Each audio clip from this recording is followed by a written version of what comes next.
So welcome to another Tuesday night class. We want to thank the hostess, Mrs. Ferenc, for a beautiful spread and a wonderful home. Thank you for opening it. And she offered to open it every week, which is so nice of her.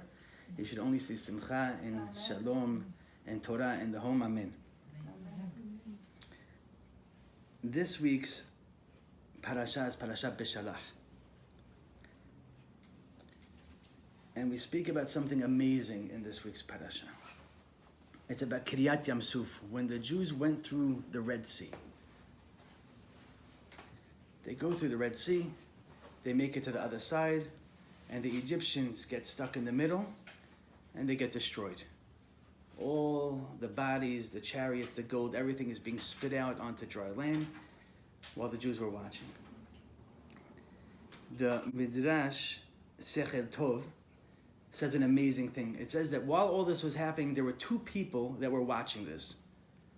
They see the Jews going through. They see the Egyptians try to follow them. The waters conjoin. Everyone dies.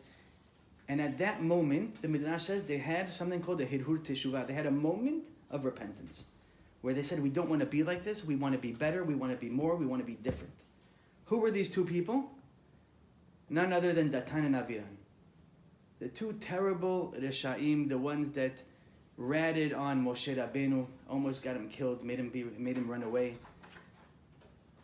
They were the ones, the Midrash says, they told Paro, they told the king that we should chase them. They went to chase their own brethren into the Red Sea to destroy them. They were the ones who joined Korach. They were the ones that did the Egel. These two people.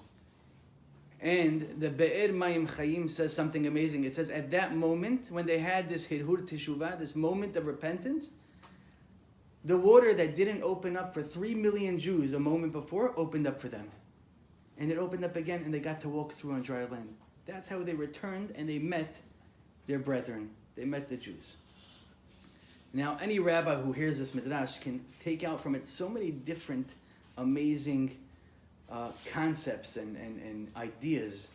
You can say, you see what a moment of teshuvah could do. How someone can be koneh olamo, he can acquire worlds. He can acquire miracles that wouldn't happen for anyone, would happen for them just by having teshuvah. So it doesn't make a difference how bad a person is, what a person went through. At one moment, they can change everything. It brings to mind an interesting story that happened with me. There was a store in Hollywood, Florida, that had an Israeli worker. There's an Israeli worker. And sometimes I turn a little bit Chabad. And I went to him and I said, did you put on tefillin today? So he says, no. I tell him, where's your tefillin? He says, it's in Tel Aviv. All the way in Tel Aviv. How long were you here for? 3 months. Okay. Wow. You didn't put on tefillin for a long time. He said, yeah, but I want to. When I get back to Tel Aviv, I'm going to put it. I tell him, listen, I'm a sofer. I'll give you a pair of tefillin. He says, no, I can't do that. That's too much. You're being too nice. I said, don't worry. You take it.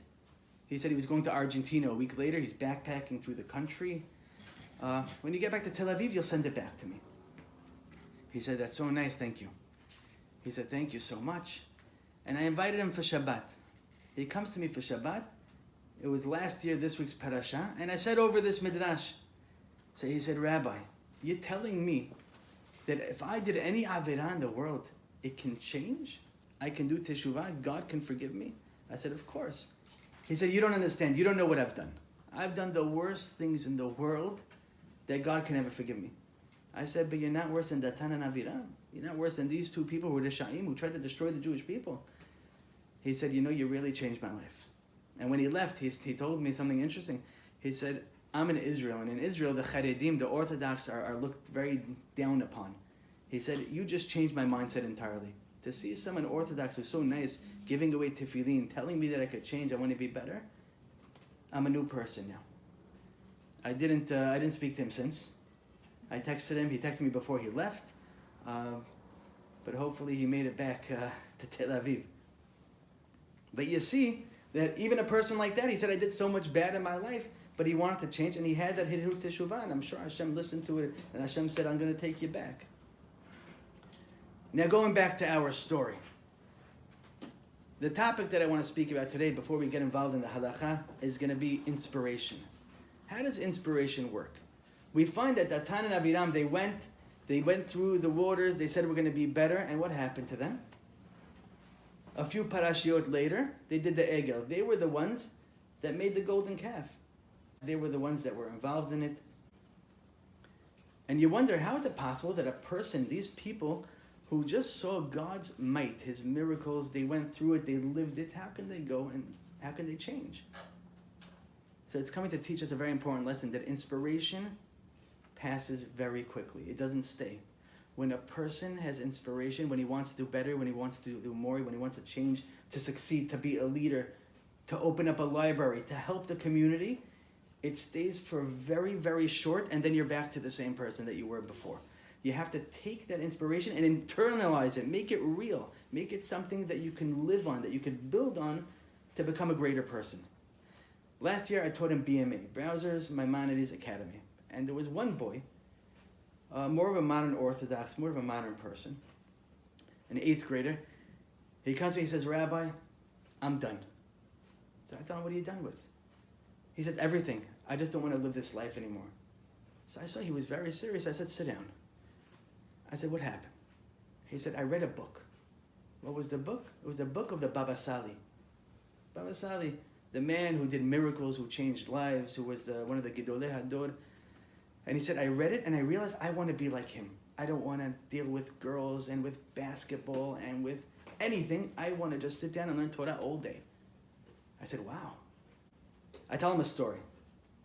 I say, Rav Chaim Volozhin, in his yeshiva, he had a student. One of the students, he was known to know the whole Gemara by heart. The whole Shas he knew by heart.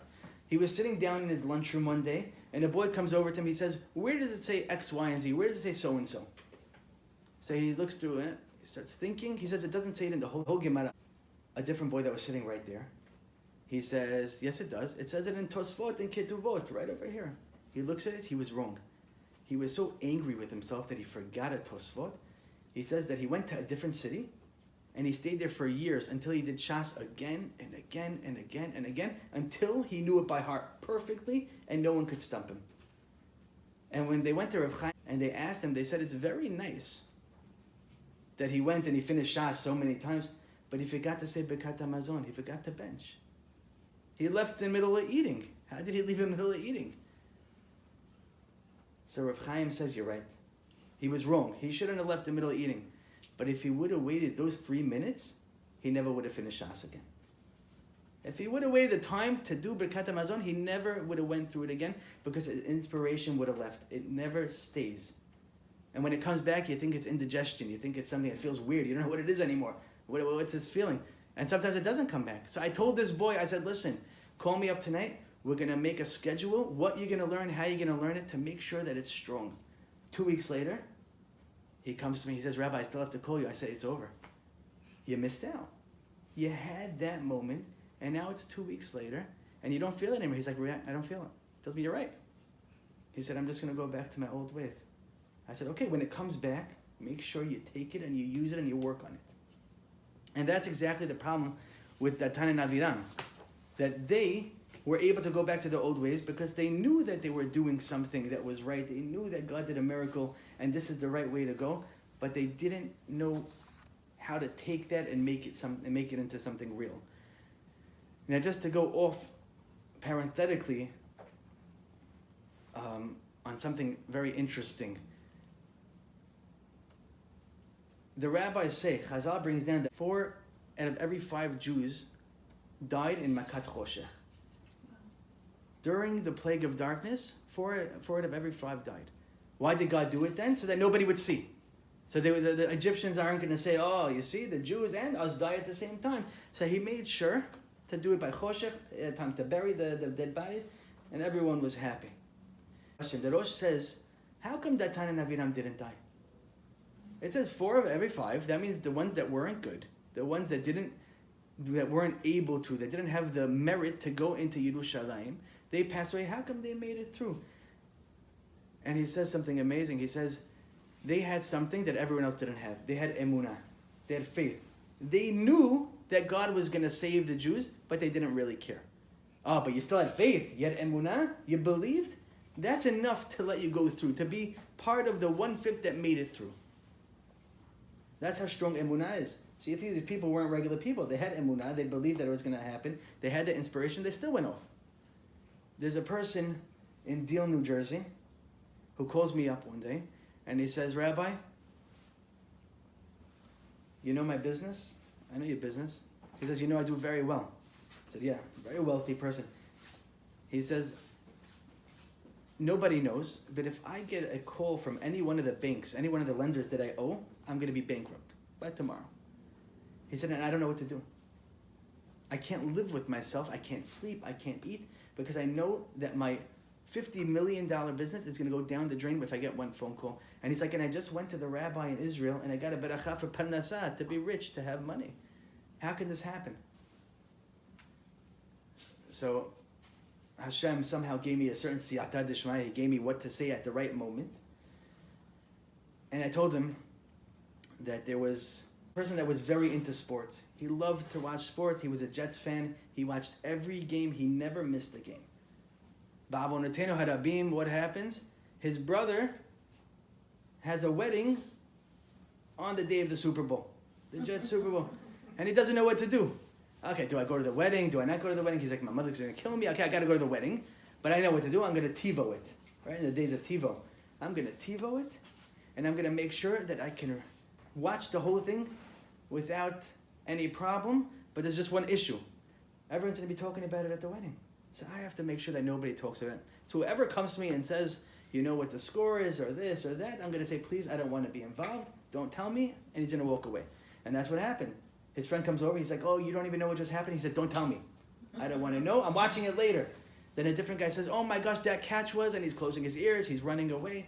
He makes it to the end of the wedding. He's smiling. He's going to go watch this game. He gets to the door, and the guy says, crazy game, Jets win. And he's like, you just ruined my life. I'm never going to be the same. I can't do this. Major sports fanatic. And he says, I still got to watch it. So he goes, he makes his popcorn, he goes home. He's watching the game, but something was different. Every time the Jets fumbled, he laughed. And I said, you're listening to me still? I'm on the phone. He says, yes, I'm listening to every word. I said, and then when the other teams got touchdowns, he didn't care. Usually you scream, you get angry, yo, the ref was wrong, the this and that. But here he was very happy because he knew the outcome. He knew that we were going to win. I said, and this is life. When you know that God is your ref and he's your and he is everything, he's on your team, you're on the team that's going to win, then you have to be happy about everything. Who knows what's going to happen? Maybe that's the best for you. Baruch Hashem, he's still in business now. Everything's very good. But he took it. He says, you know what? You helped me. You consoled me. Now I understand what life is about. That when I'm always thinking that I'm supposed to be against God, but when I have that faith in God, everything changes.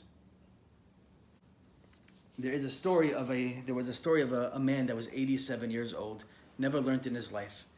And he tells his son, I want to learn Gemara. I want to start learning Gemara.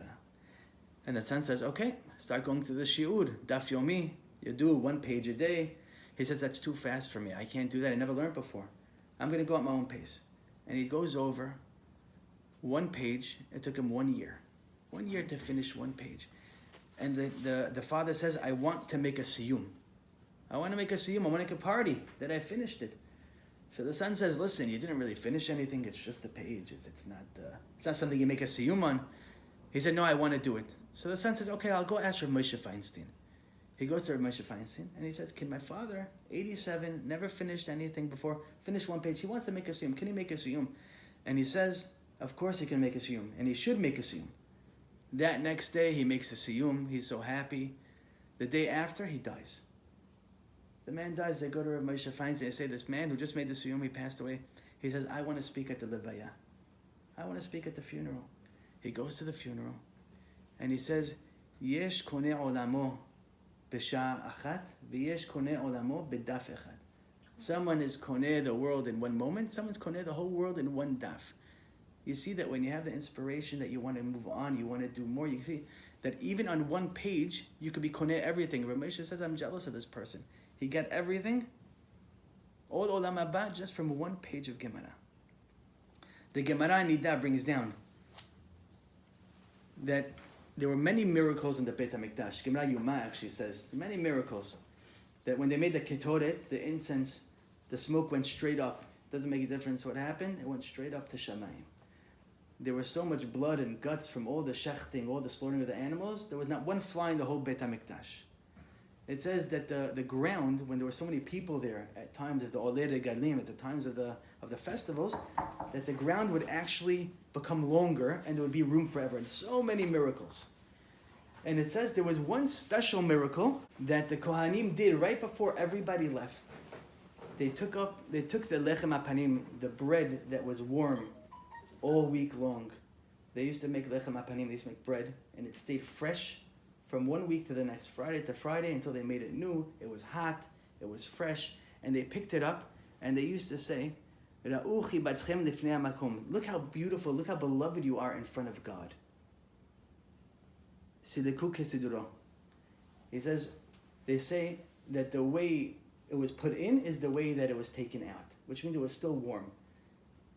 Right? Beautiful, very nice. That's what they would do right before everyone would go back to their own lives. And the rabbis asked the question, why is that the miracle that is being shown? There's so many miracles that happen in Beit HaMikdash. Why is that miracle the one that makes a difference? The rabbis say the reason why they showed the bread is because they're telling us something very important. You're going to go back to the real world. You're going to go back to your family, to your jobs. And you're going to be like, you know what, Jerusalem was really nice, but it's hard. It's hard to live there. But it was nice. I had a good time. It was enjoyable. I went to go to the Beit HaMikdash. It's coming to say that just like the bread is hot all week long, make sure you stay hot. Don't let that inspiration pass. Make sure it's always hot. It's always warm. You always want to come back. You always want to do more. The Gemara brings down the story of Rabbi Akiva. Rabbi Akiva was a person who never learned in his life until he was 40. Never learned anything. Famous story of Rabbi Akiva. And Rabbi Akiva met a girl. Her name was Rachel. And he wanted to marry her. And she said, I'll marry you on one condition, that you start to learn. She saw something in him. She saw potential.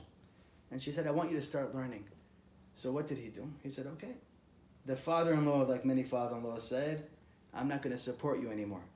The father-in-law was Kalba Savua, the richest, one of the 3 richest men ever.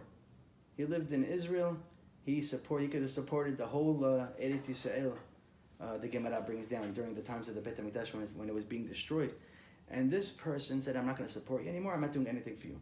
And the Gemara says they were so poor that they used to have to sleep on hay. They didn't have mattresses, on beds, on nothing. They slept in the barn on hay. But he used to learn. And he went through Aleph Bet with the first graders, and he went to second grade and third grade, until he became so great. He had 24,000 Talmidim, 24,000 students. And the Gemara brings down that 12 years after he left, she said, go learn. And he left for 12 years. 12 years after he left, he comes back, and he's coming to see his wife that he didn't see in 12 years. He hears over from the door. She's in the kitchen talking to her friend. She hears over the friend saying, I can't believe your husband leaves you for so long, 12 years. How can he do such a thing? And she said, you don't understand. I'm so happy he's out for 12 years. I'm so happy that he's there teaching and learning. If he would come back and say, I want to go for another 12 years, I would let him go. And what did he do? He turned around. He didn't open the door. He didn't say hi. He turned around and he left. And the Chazon Ish says, what's the reason why? He said, because if he would have stopped and waited over there, then it wouldn't have been 24 years of learning. It would have been 12 and 12. Once you make a break, it's like a tea kettle, he says. A tea kettle, you put it on the fire, it gets hot. Once you take it off, then you put it on again, then it has to get hot again. So he needed 24 years, so he left without saying hi. So I was thinking of a different vart. I was saying something else. Maybe the reason why he left is because if he would have waited and said hello, how are you? What's going on? How are the kids? He would have lost his inspiration. He never would have left. He would have stayed there, and he wouldn't have become the greatest man he was able to become. So we see how it works with inspiration. Inspiration, like the Tana Aviram, it doesn't stay. It can't stay. That's what God makes it. He makes it that in time, these things change. The Rambam brings down that the shefachot, the maidservants that walked through the Yam Suf, saw more prophecy than Yeshaya Hanavi, than Yechezkel Hanavi. The greatest Nevi'im in the world, the maidservants saw. Right? That's how amazing it was walking through this. And the rabbis say, but you learn something very important from here. It's very nice. They saw more than the prophets. They were greater than the prophets. But you see, one thing that was very, very, very interesting was that they were still called shefachot. They were still called maidservants. That means they saw everything and they stayed maidservants. Why didn't they change? Why didn't they become prophets like they were supposed to become? That's because they didn't internalize it. They didn't take something and make it real and say, this is how I want to be. I saw God in all of his glory and I want to change to be in that way. So what about a person who doesn't have inspiration? What does he do? Right? Many of us, we try to build on the inspiration when we have it, but if we don't have it, how do we get it?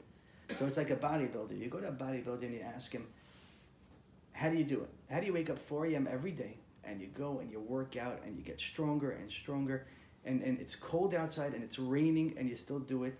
And they'll tell you that it's hard and they don't want to do it, but they go through the motions.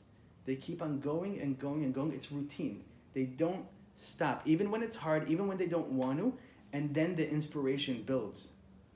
When you go through the motions, the inspiration gets stronger, and then you're able to build on the inspiration that you created, and you fly into heights that angels can see. There's a tree in China called the bantam tree, and this bantam tree is a tree that takes 5 years to grow.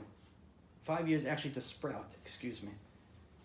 So if you go and you see someone, he has a little a water kettle over there and he's in the middle of watering it. You come to him one day, you say, what are you doing? He says, what do you mean? I'm trying to make this tree grow. You come to him a week later, he's doing the same thing. You think he's crazy, there's nothing there. And he does it year after year after year until 5 years later. And after 5 weeks, it grows 90 feet. That's how high it grows up. So now I ask you a question. How was it able to grow? What was actually the planting? Was it the watering for the 5 years or was it the 5 weeks that it grew? So the answer is very simple. It's the 5 years. Sometimes you don't see the fruits of your labor and you go through it and it takes years and years and years to get to that stage. But once you hit it, you fly. You go all the way up, and that's what inspiration is. Inspiration is a time that you go through the routine and you work harder and harder until you have that inspiration that you want to do more, and then you could fly up just like this tree. We're going to start the halakha in a second. I just want to end off with one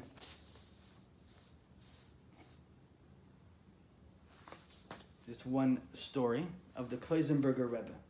The Kloisenberger Rebbe was a man that went through the Holocaust. His family were all perished, besides for one child. He had 10 children, 9 of them died. He had one more. He brought him to America, and he was in the Mayo Clinic in Minnesota, and in Minneapolis, Minnesota.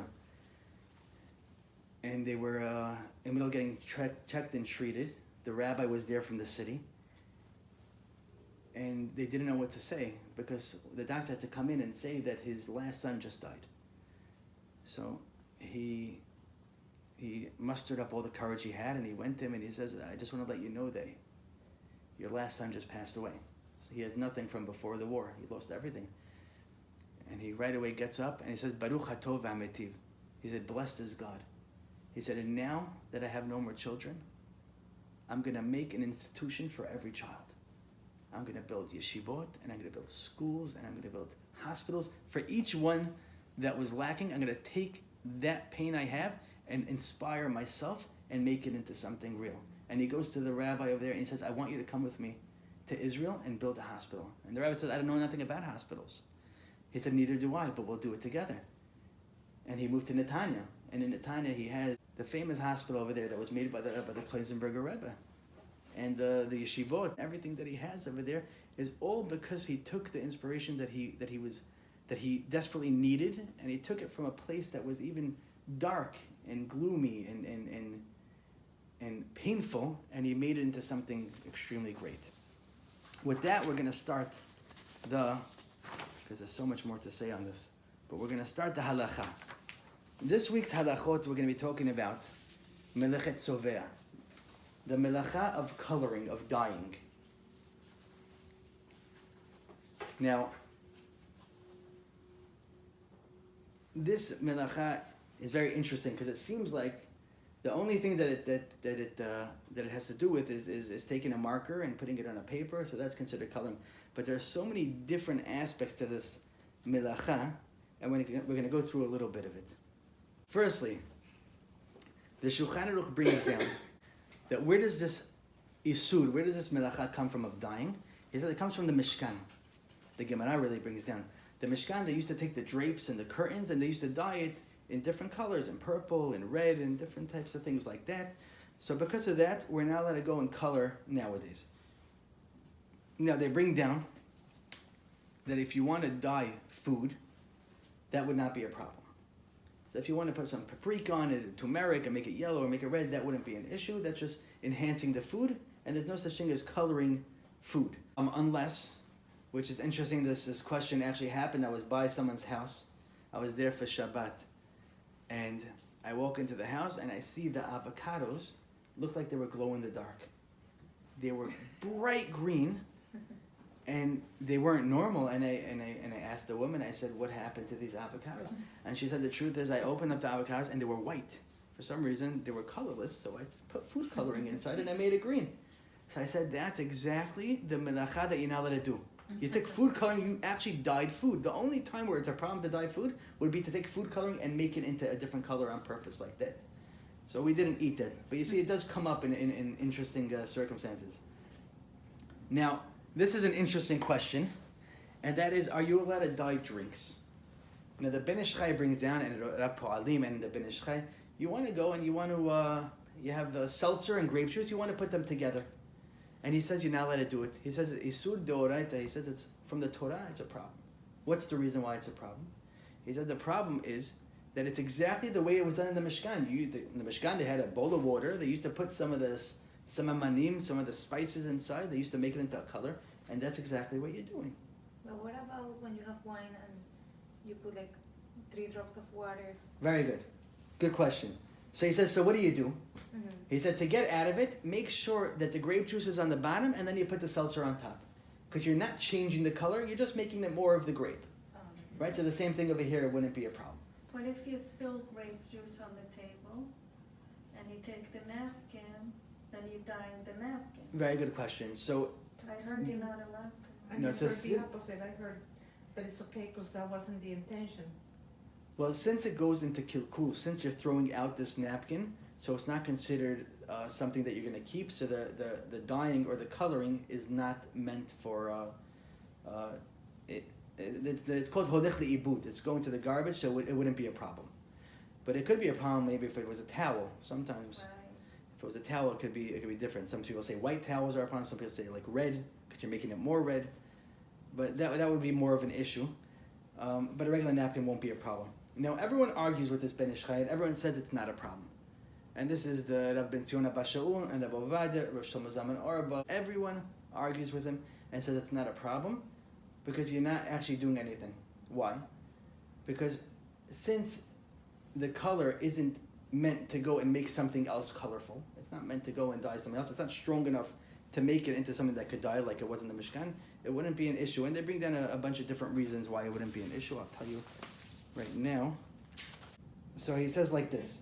He brings it that Rabbi Zion says, "Hamachin tos te o mitz b'Shabbat en tzarich lizayer lשים et hate or et hapeta kodem sheyasim et hamayim." He says someone wants to make tea. You don't have to go and make sure that you put the essence in first and then the water on top. You can put the water and then the essence, even though it changes its color. He said the same thing if you want to make petel or Kool-Aid. What if you want to make Kool-Aid and you want to go and put the Kool-Aid in? He says it's not going to be a problem because there's no such thing as tzoveya b'mashkin. Just like there's no such thing as coloring by food, there's no such thing as coloring by drinks. Oh, so you can do it? So it would be okay, yes. We start with the Ben Ish Chai, who's machmir, but really it would be okay. Is that similar where you put the powder in the pitcher and then add the water? Or you're okay to put the water? Well, it would be the same thing. At the end of the day, we hold it's going to be fine. Okay. And he says, "En tzoveya b'mashkin." He said, "There's no such thing as coloring or dyeing liquids, but there can be a different issue. And what is that? Rosh Hashanah Zalman Auerbach says, what happens if you make Kool-Aid and you want to make it specifically a certain color? Your kid only likes blue. I don't care about raspberry. I want blue. Doesn't make a difference what the... He said then it could be an issue. Rosh Hashanah Zalman Auerbach brings down that could be an issue, and that could be considered tzoveya b'mashkin, that you're actually dyeing or coloring liquids by doing it in such a way, because you want it for the color. The same thing would apply with when you want to make a theme and you have the vases and you want to put the color in to make it into a certain theme to match the tablecloths. That's going to be an issue also, and all those different things. Now, Recham Ben Zion brings out an interesting question. He says, what happens if you're in the bathroom and you have one of those the toilet cleaners? Right. It's called a tidy bowl. Yeah. And every time you go and you press down on it, you make the water blue. How you let it make it blue? You just colored the water. You see? So we take something so small, like you now let it color, and then it turns into this whole massive thing. So he brings down many reasons why it would be okay. He said, first of all, even though you want it because you think it's nice, you don't really care about it. Why? Because the next person that goes in, it's going to be ruined anyway. He said, second of all, it's not enough that can go and actually color something else. It's so little. It's a little amount. He said, but of course, it's better not to put it in the toilets that you're going to use for Shabbat because of that reason. Now, something else regarding tzoveya b'mashkin would be, what would happen, which could be an issue in certain cases. Yalkut Yosef says it's not, but it's some people argue with him, and that is, what happens if you have white wine, or you have white wine and then you want to make it red, because there's a mitzvah to have red wine on Shabbat or on Pesach. So you want to go and take white wine and then put a little bit of red wine to make it red. You ruined it. Yeah, but you want to have the red wine because the mitzvah is for the. Or you add Don't you grape reverse juice it? or something. Right, or you have grape juice and you put a little grape juice. Yeah. So, Do you reverse it? so if you reverse it, there's no problem. Okay. No problem. But for someone who already poured the whole thing and then he wants to put a little bit after, some people say that you should refrain from doing that because you're actually making it red on purpose and you want the color because you want it for the red, not for the taste or anything like that. They say as well. Let's say you have Coming to my house. frosting, white frosting, and you put some Cake, for cake. sprinkles on, or That's okay. the chocolate syrup, and you're changing the color of the frosting. That would be okay because you're putting sprinkles and then mamela, it's going to turn a different color if the sprinkles get like old or things like that. But if you're going to go and put food coloring in it to make it red or green or purple or blue or something like that, that's for sure a problem. But just to go and put in the sprinkles wouldn't be a problem. They say another interesting example before we get involved with the makeup issue. Another interesting thing is a person who has sunglasses, or a person who has glasses, a person who has glasses that changes when he goes into the sun. I have those. So you have glasses that change in the sun, so did you just color the glass every time you walk into the sun? No, you don't. It's the sun that does it. They bring down it's not a problem anyway. They say it's not a problem since it doesn't stay, it wouldn't be a problem. It has to be something that's going to stay for a prolonged amount of time. So it's okay for me to wear those when I walk through. So it would be okay, yes. I'm just bringing down the question and the answer. What about if you're making chocolate milk? You have kids at home and they want to drink chocolate milk, and you have the milk is white, and now you have the chocolate syrup, and you're making the chocolate So it milk. seems like the only problem is going to be by water that you're changing the color into. But you're going for flavor, not for color. That's true too. That wouldn't be a problem because for that reason. But even without that, because they never say if you have coffee and you put milk, it's going to be a problem now. Now that you made it white, it's always if you have water and then you go and you put a color in to change the water. But if you have two different items that you're putting together, like coffee and milk or chocolate. So how about making coffee? You're changing the color of the water. Oh, okay. No, But it's not with But not only that, when That's you a good take question. Everyone Well, makes coffee. when you take the Nescafe, which is brown, and you pour it into the milk, it's gonna take. No. No, Let's but say. first no. You have water and then you're putting in the granules. Yeah. It's a good question. You can So do first granules, do- you have to do coffee do the water. coffee and then the water. At the end of the day, we don't have to do it anyway. The Mishnah Berurah paskins that it's not a problem. So does Rabbi Ovadia. So does all the Acharonim. Everyone says it's not a problem. They don't go with this Ben Ish Chai. The Kaf HaChaim kind of does. He does bring it down, but everyone else doesn't go with it. So we're not machmer anyway. Me personally, if someone would give me seltzer and grape juice, then I would put in the grape juice first, just to be yotzeh this Ben Ish Chai. But of course, if it was the other way around, I wouldn't have a problem with it. But that is a good question. If you have coffee and then you put the brown in after, it should be a problem of coloring the water. Yeah, it would be the same thing as tea. So powder first, water second. Yeah. Because what I do is when I do. But you don't have to do that. I have to reiterate. You don't have to do that. I was just bringing down the example of this Ben Ish Chai to say how it goes so stringent to bring down such a case. But halachically we paskin you don't have to. So it's okay for me to do the first vessel into the second vessel with the powder at the bottom of the cup? Like coffee? Yeah. Technically coffee, you don't have to do it at all because it was already cooked. No, but you mean if you make like a Turkish coffee or something like that? Because it's No. instant. No, Turkish coffee could always be a problem. I use instant. If it's because instant and it was already yeah, cooked, yeah. and the halacha is in bishul achad bishul, you can't cook after cooking, so you could actually put the water in right on it. Question. Now, because you mentioned that, is it okay to take hot water from the first vessel and put it into the first vessel? Like the top of the kettle, to take a cup and then put it into the crock pot because the crock pot is running low for the chamin. You want Someone told me you can do that. you want to put water from No, I was told no. the from the urn into the chamin? Mhm. First to first. So you're Sfaradia and you're Ashkenaz. You're a Sfaradia also? Yeah. Okay, so Ashkenazim hold you could do it, Sfaradim hold you can't do it. We have a It was Rabbi. Ashkenazi that told me that, and I said, really? Yes, so they could do it. We have a Rabbeinu Yonah that we go with that we say you can't, but Ashkenazim do it. Okay. Why do the Sephardim say you can't? Because we say even though it's so hot and you're taking it from a Kli Rishon, you can even put it under an urn. We hold that what it's going into is just is hotter, so you're actually cooking it that much more. But Ashkenazim say once it reaches a certain amount of heat, it's besed that it doesn't make a difference. Okay, now makeup. So now makeup on Shabbat can be a little bit of an issue. Pat, don't smear. So the first thing to know is, the first thing we're going to talk about is blush. Putting on blush, whether it is colored or non-colored, blush will be a problem of coloring. Why? It's absorbed by the It's skin. powder, you're patting, you're not smearing. But there is the Shabbos, Shabbos makeup. yeah, they have also. Yeah, so we'll talk about Shabbat makeup in a second. So putting on blush is something that stays. It doesn't They come. have a powder one and they have a oily one. Right. So very good. So that's going to be what I the was- difference. Yeah. So if you have, if they have facial powders or blushes that don't have a lotion base or an oil base, Rav Moshe Feinstein, Rav Ovadia, among Rov Acharonim say that it would be okay because it doesn't last. Since it doesn't last, it just stays on for a short amount of time. It doesn't have that sticky residue, Blown by the wind. right? So then it would be okay to do.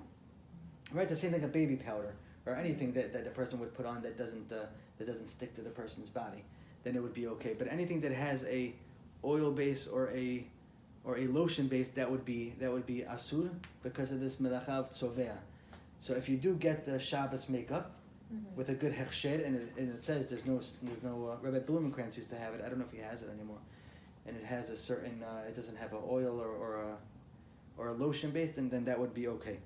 So eyeshadow is also a powder, so if you come with a So brush. if it's the same powder, like we said before, that it doesn't have the oil base or the lotion base, then it'll be okay. If not, then it would be the same issue. Okay. Now Don't scare us.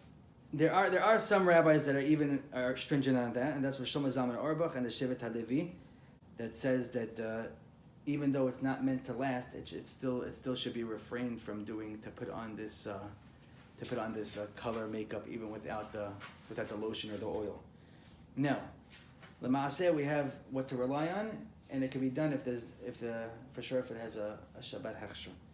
Now, okay, the next thing is nail polish. Nail polish is going to be a problem. Simply, it makes sense. It's going to be a problem. You're painting your nails. But they bring down, and we are machmir, most people at least, that even if it's the clear nail polish, it's also going to be an issue. Because, like Rabbi Ovadia brings down, that it leaves a shine, emphasizing on the nail itself. And he brings down that's going to be an issue as well. Next is lipstick. Oh. Lipstick, understandably, would be asur according to everyone. that you can't put lipstick on Shabbat. That would be an So this is transgression, right? Yeah, that would be Okay. forbidden. I'm What learning. about, they do have that Shabbos makeup, it's like a roller. Like a stain? Yeah, I don't know, I didn't look into it, or like lip powder Oh, yeah. for your the lips, yeah. So if they have a good hechsher on it by reliable people, then it would be okay. I don't know exactly what it is. It's I the one never I'm heard of working I on. thought you could put lipstick Did on I if see it? You just showed me a had card. Yeah. That's what Oh, I I don't know. I don't know No, what but it. I do, When I but get it, still, I'll come to you. Yeah, yeah, to yeah. me that would be coloring, so what I do it. But then. So they bring down, even if you want to put a second coat on top of the first coat, would also be an issue because you're putting color on color, right? So if you already have red lipstick and then you want to put red on top of that, that would be an But issue as well. usually lipstick is made of like it's Oil. cream. It's like It's oil. Right. oil or cream. Yeah, so there's how two can issues. you First of all, put, you're coloring your lips, and second of all, you're actually doing memareach. You're even chopstick you can. No, because you do it like that, but the question I have is. Right, can you use chopstick if it's winter and your lips are peeling and cracking? good question. Rabbi So Yes, you can. I asked that question to Rabbi Dagan from Lakewood, and he told me only. Rabbi Dayan, Dagan. Rabbi again. He told me I cannot put chopstick. I can only put like food, like oil that I can eat. You or mean something olive like, oil? like olive oil, something Right. like that. You have to That is, put like, something that's eatable. very smooth and wet. Okay. Because always- chapstick is an That's the issue. one. It's called memareach. Uh-huh. And that's the problem with lipstick also. There's two problems. First of all, you're coloring. Second of all, you're doing memareach, which means you're smearing. You're not allowed to smear on Shabbat. That's for a different class. We'll get into it. But yeah, that's why chapsticks would be an issue as well. I say to find So what out the right about, way of doing things. There are now these products called lip stain, and you can put it on before Shabbat, and it stains your lips, and it stays on, That's fine. so it wears off on its own That's awesome. eventually. That's great. Okay. That would be fine. They bring down that a woman who doesn't have lipstick, the Gemara brings it down that she shouldn't eat strawberries. If she eats strawberries, she's actually gonna be dyeing her Oh, come lips, on, that's, right? Or cherries. So they bring down, but if you have lipstick and then you eat strawberries and you're happy that it's redder, that's gonna be okay because it's not something that actually lasts. What if the Yeah. lipstick is liquid?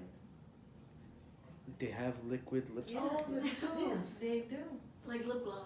Yeah, that too. But it's Lip gloss is smearing. Yeah. but still That's it's what colored. liquid But is. it's liquid. But it's smearing. It's not really. a It's thick- really liquid? It's liquid. It's not like it's a thick consistency. If you just touch it. it's If the you same put it water. like this, it'll roll. No, you know one of It's- these. it's like a water. Q-tip comes out and you put it on. Oh, yeah. If you put it on a That's table, really will liquid. it will it It's a float? little bit thick. Will it It's like roll? ketchup? Well, you have the type that you have the lip gloss that you roll, which is of course is smearing, but you have the kind that has a little wand and it's watery. You dopple it and then it puts it on. So that wouldn't be a problem. But it could be a problem of But you are tzoveya, you're coloring, yeah. But you're, yeah, But it wouldn't be a problem of smearing, right? okay, bottom line. No lips. No lips. No lipstick, no chapstick. Foundation, makeup before Shabbat, and then you put on top of it, you apply powder, which you're allowed to put. Like concealer? No, you put the powder that we said you could put before. That's not oil based, but it's on Okay. top of the foundation. They bring down that's going to be an issue because now it's going to last. It's not just going to fly off anymore. Now it's going to stay because the foundation actually keeps it on the face. Oh, so don't put a primer and then put it on. Right, Okay. right. Now taking off blushes, creams, and lipsticks is not a problem of mochek of erasing, because there's no erasing to a person's body. Since there's no such thing as erasing the body, if you want to go and take off the lipstick, do it. They say it's better to do it on a napkin, like we said before, because it goes straight to the garbage. So there's no issue whatsoever. The next question is suntanning. You want a suntan, On Shabbat? and now you're going to color your body. It's changing colors from white to gold to brown, whatever it changes to. Is that going to be an issue or not? Minchat Yitzchak says that it's forbidden. He says you're not allowed to. Rabbi Ovadia, among others, say it's not going to be a problem, that you could suntan on Shabbat. But everyone agrees that if you're going to go for a walk and you're going to be suntanning, you'll be happy about the suntan, that wouldn't be a problem whatsoever. Invisible ink. So you shouldn't sit in the sun on purpose to suntan. That's according to Minchat Yitzchak, but the prevalent custom is that it would be allowed to.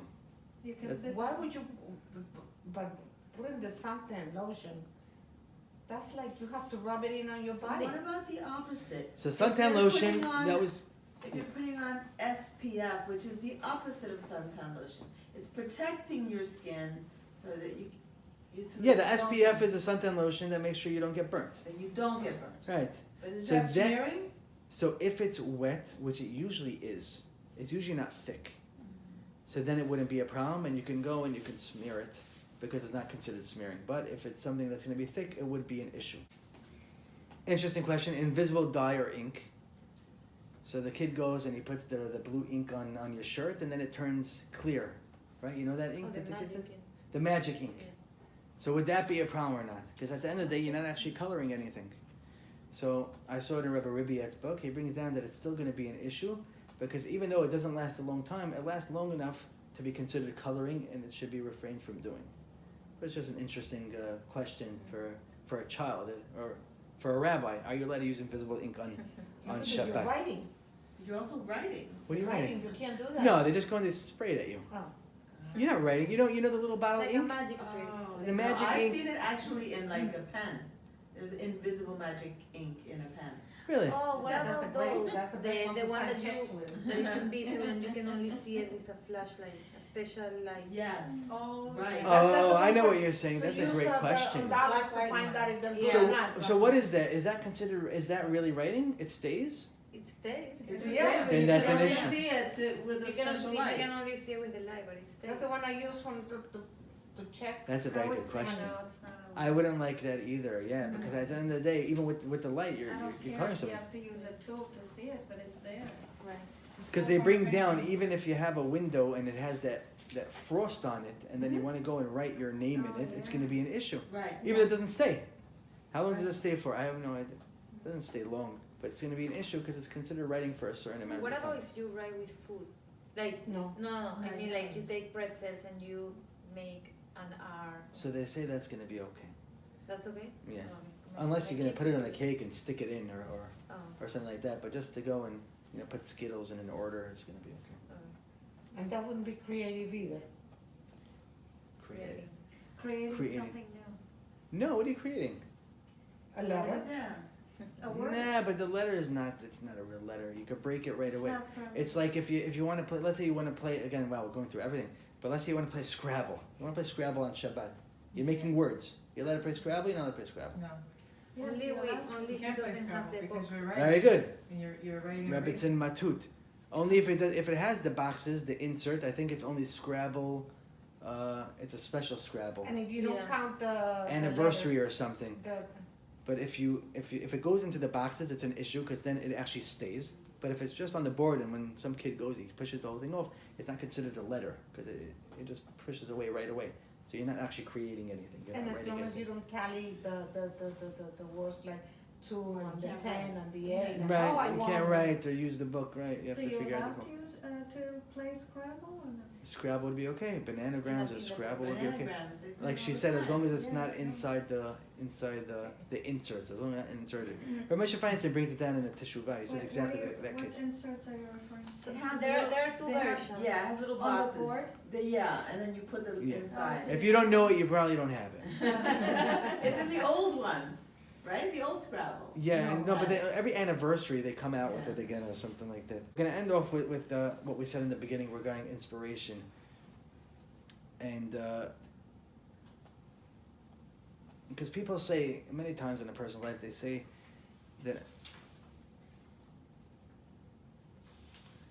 that I'm not ready to take upon myself things. You know, they're in pain or they have a job or there's something that they need to do, but they push it off because they're not ready to go for it and to push forward. So you have to think, did Avraham Avinu think he was ready after all the years? Or Yitzchak Avinu, or Yaakov Avinu, Moshe Rabbeinu, did he think that he was able to take out all the Jews? No one believes that they can do it, but they pull forward with the trust in God that they'll be able to accomplish and to fulfill what they need to fulfill. When I was in Lakewood, I was honored by Ocean County. It was in a library. It wasn't a Jewish thing, and they honored me. And I kept getting calls from them saying, we're going to honor you. I'm going to be there. And I didn't really know what it was. I didn't know what it was about. They said it's going to be a beautiful, elegant dinner with speeches. I said, I'm going to come on one condition. I don't speak. I don't want to speak in public. And she said, no problem. You don't have to speak. I come over there, there's 400 people. 400 people. And they go up, there was 3 honorees, I was one of the honorees, and I see the first one gets up and he speaks, and I'm like, what just happened? I said, I'm not going to speak, and I look at the person, and she's like, yeah, I know, you have to speak. Oh, yeah. I just didn't want to tell you, I knew you wouldn't come. And now I'm thinking, if it's a Jewish thing, I could come up with anything. You could just take anything from the Gemara, and it's very easy. But now I have to come up with something for the non-Jews, so what do you do? What do you say? So I get up there, and I say, since the times of Adam, when God created man, he created greatness. But there are some people in every generation that say, I don't want to be great, I want to be spectacular. I want to be the best of the best. And I said, that's all you people who go out of your way to do more, to try harder, to make this world a better place. So this is exactly the message that I want to pull forward today with the whole inspiration and emunah, that we're meant for so much more in life. God put us here for a reason. Like I always say, there's a reason why we're here. If we weren't supposed to be here, we wouldn't be here. We say every day, Modeh ani defanecha, melech chai v'kaim shechazalta bi nishmati b'chemla rabba emunatecha. God believes in you, that there's something that you could do that no one else could do. And if there's someone else that could do it, you wouldn't be here anymore. The Lubavitchers and the Breslov have a very interesting minhag. They always celebrate birthdays. Always. They're the only people in the world that celebrate birthdays. There was one birthday, by the way, in the whole Torah. You know whose birthday it was? Where does it say in the Torah someone's birthday? Paro. Just Paro. So no Jews celebrate birthdays, but they do. Why? They say because until you came to the world was incomplete. What made the world complete? You. That's why we celebrate your birthday. That's how important it is. How many letters are in the Torah? 600,000 letters. How many neshamot, how many souls are in the world? 600,000 souls. And what happens if one letter is scrubbed out? No. The Torah is pasul. The same thing with the neshama, because each one's corresponding. If each person isn't here, if one person wasn't here, the world wouldn't be complete. Every person is needed. So instead of being regular, instead of going through the motion and saying, you know what, I can't do it, or I'm not able to, or having the inspiration to move forward like the Tana V'Aviram, and instead going backwards like they did, and making the egel, and being swallowed up with Korach, say, you know what, I want to be spectacular, I want to be different, I want to inspire people, I want to take the gifts that God gave me, and I want to use it to better this world. And Be'ezat Hashem, with that, we would really build a Bet HaMikdash that we need so desperately. Amen. Amen. Well, what do you recommend to keep our inspiration going? So, if you have the inspiration, then you have to start right away. Right away, you have to start. I remember Rav Nosson, you know Rav Nosson Tzvi Finkel? The Reshiva of Mir. He was a person, you know the Reshiva of Mir? Yeah, but I don't know. Very famous man. He was one of the Gedolim. He had terrible Parkinson's. I remember when I went into him for the first time, he was on his couch and he was just shaking. And he wouldn't take medicine because his medicine would make him forget Torah. He said, I'd rather have Parkinson's for 35 years than forget one word of Torah. So he was a very sick person. And someone told me after he passed away, you got to buy his video. You need to buy this man's video. It's the most amazing video in the world. I go and I buy it, and I'm watching the whole thing. Great life, great story. And at the end, right before it concludes, there's a person who gets up, and the person says that he went to Rav Nosson Tzvi Finkel, and because he finished the Masechet Ketuvot. He finished the Masechet Gemara. He went to him to tell him, I just made a siyum. I'm so happy. Rav Nosson Tzvi Finkel says, Mazal Tov, Mabruk, beautiful. He said, when are you going to finish Kol HaTorah Kula? We're going to finish everything. So he says, listen, I just wanted to finish this. He said, you have to have a plan. If you don't have a plan, you won't be able to do it. So he said he was making a joke. He goes home and he made a plan, a 30-year plan. All the Gemara, Mishnayot, Halacha, Kabbalah, Musar, everything. And he comes to him with a big book. He's smiling and he puts it on the table and says, Rav Nosson Tzvi, there's my plan. And he looks at it and he says, wow, now that's a plan. And the man says, I was just joking. He says, I'm going to be dead by that time. I'm already 70. I'm 105 years old. I won't be able to make it. And he gets up with his Parkinson's and he's shaking and he goes over to his table and he shows him this beautiful map. And he says, you see all this? All these buildings of Midi Shiva that I built, all these stores, I want to make gemachs, all this. He says, you think I was able to do it? I wasn't able to do it. I did it because I saw this map every day. I saw this blueprint. That's how I was able to do it, knowing that one day I'm going to accomplish.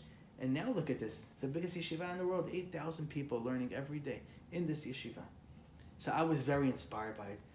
And right away, I said, this is what I'm going to do. I called up my wife and I said we moved at that time, I had no sefarim. I said, get a Mishnayot Shabbat from someone. I needed a Mishnayot Shabbat. I got to start learning. And I figured out if I do 2 perakim a day of Mishnayot, I'll finish in a year. If I go do 2 perakim of Navi, I'll finish in a year. If I do 7, well, I can't do 7 dapim a day, but if I do 1 blot a day, I'll finish in 7 years. And I had a whole plan to finish Kol HaTorah Kulan in a very nice amount of time. But I made sure to do it right away. And of course, things happen. It goes on the back burner, but it's got to come back up again. But I finished most of Shas Mishnayot, most of Navi, most of Shas Gemara, all that just by having this plan. And I always go back to it to try to put it in. Before I moved to Florida, it was much easier. But now there's just much more people to deal with. So it gets a little bit harder, but that's how it works when you have a plan. I actually saw this man in a Sephardi shul in Brooklyn a week after I watched it. I never saw him in my life. Like he's Eliyahu Hanavi. And I told him, I said, you changed my life. He said, I don't know if you're serious, but if you are serious, I really appreciate that. But that's what it is. You take a plan is saying, I want to do something, I want to keep doing whatever it is. It could be, I want to spend more time with my kids, I want to be better to my spouse, I want to learn more, I want to get closer to God, I want to say thank you, God, every day for something that I'm thankful for. Whatever it is, just take something and start it right away and keep to it. And then when it gets hard and you don't want to do it, because we all have those days where you just don't want to do it. I don't want to deal with my spouse, I don't want to deal with my kids, I want to just run away. Then you think, what did I do in my life? Why did I deserve all this pain and agmad nefesh and anguish? I just want to go to Indonesia and get massages for $1 an hour. Forever. Right? Like everyone else. What am I doing here? So what do you do at those times? Women could do it better than men even. You go through the motions. Like we said before. And you do it when it's hard. And it's harder and it's harder until you're about to break, before the breaking point, and then you do it again. And once you get to that stage, the inspiration doesn't need to come every 7 months, every year. It's in you. And then you could build on that until you come up to Shamayim, and Hashem says you accomplish whatever you were supposed to accomplish. You did That's exactly. the question. Thank you for bringing the question up. Okay, you're welcome. The question is, how do you know exactly what it is that is expected of you? Wonderful question. This question was asked for generations. I know, I asked that every single day. And the I still Vilna don't get Gaon an says, answer. if you want to know what you're supposed to do on this world, look at the things that are hard for you. Is it hard for you to speak Lashon Hara? Okay, are you jealous of people? No. Okay, so that's not it. Get something that you know that's hard. You wake up in the morning, you're like, you know what, now I have to deal with X, Y, and Z. Weakness. Your weakness. Yeah. Exactly, thank you. Work on your well weakness. said. The things that you need help in, the things, and the rabbis bring down, and those things, you could become greater than anyone else at. In the things that are hard for you, you could become the teacher for. Because God gave you those things to work on, to excel more than the angels can excel. But it's always the things that are hard for you.